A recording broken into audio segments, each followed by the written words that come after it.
श्रीराम जय जय राम. आपण ऐकत आहोत गोंदालेकर महाराजांची प्रवचने. 8 जानेवारी. नामाचे प्रेम नामाच्या सहवासाने येईल. नामाचे प्रेम येण्यासाठी आपल्या प्रेमळ आईकडे बघा. मुलाला जर ताप आला तरी आईच्या पोटात धस्स होते, अन्न गोड लागत नाही, झोप लागत नाही, अशा अनेक गोष्टी होतात.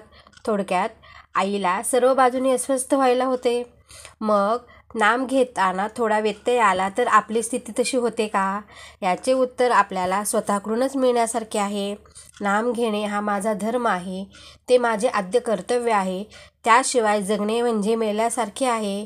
नाम घेण्यात माझे अत्यंतिक हित आहे. किंबहुना मी नामाकरता जन्माला आलो आणि तद्रूपच होऊन जाईन, इतक्या प्रज्वलित भावनेने नाम घेणे जरूर आहे. आणि मग प्रेम आले नाही ही गोष्ट शक्यच नाही. प्रेम येत नाही याचा अर्थ असा की नाम खऱ्या आस्थेने घेत नाही. ह्या सर्वांवर उपाय म्हणजे नाम घेण्याच्या निश्चयाने ते जसे घेता येईल तसे घेत राहणे. तेच नाम आपल्याला एक एक पाऊल पुढे घेऊन ध्येय गाठून देईल. परिस्थिती चांगली आली म्हणजे नाम घेईन असे म्हणणारा माणूस नाम कधीच घेत नाही. नाम हे मनात किंवा उच्चार करूनही घेता येते. नामात राहावे म्हणजे अंतःकरणाची शुद्धता होईल आणि अंतःकरण शुद्ध झाले की भगवंताचे प्रेम येईल. नुसता पुष्कळ जपापेक्षा विवेकाने आणि विचाराने आलेले प्रेम नामात असणे जरूर आहे. खरे म्हटले म्हणजे नामातच नामाचे प्रेम आहे. ताकात लोणी असतेच, फक्त ते वर दिसत नाही. पण ताक घुसळल्यावर ते जसे वर येते तसे भगवंताचे नाम आपण घेतले की त्याचे प्रेम आपोआप वर येते. साध्या शब्दांचा देखील आपल्या बुद्धीवर परिणाम होऊन तो भाव आपल्या मनावर जागृत होतो. मग भगवंताच्या नामाने भगवंताचे प्रेम का नाही येणार? आज आपण जेवढा वेळ रिकामा मिळतो तेवढा सगळा भगवंताच्या नामात घालवण्याचा प्रयत्न करा. पुष्कळ दिवस एका घरात राहिल्याने त्या घराविषयी आपल्याला प्रेम येते ना.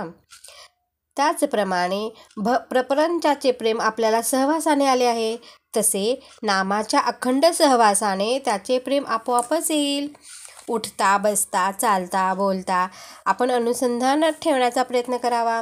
कोणतेही व्यसन कालांतराने पचनी पडते आणि मग मनुष्य जास्त त्याच्या अधीन होऊन जातो. आपुचे पहा, दिवसोंदिवस त्या माणसाला जास्त अफू लागते.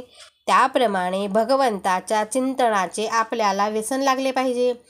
कोणतीही चांगली गोष्ट साधायला कठीण असणारच, पण अगदी थोड्या श्रमात पुष्कळ साधून देणारे नामासारखे दुसरे साधन नाही.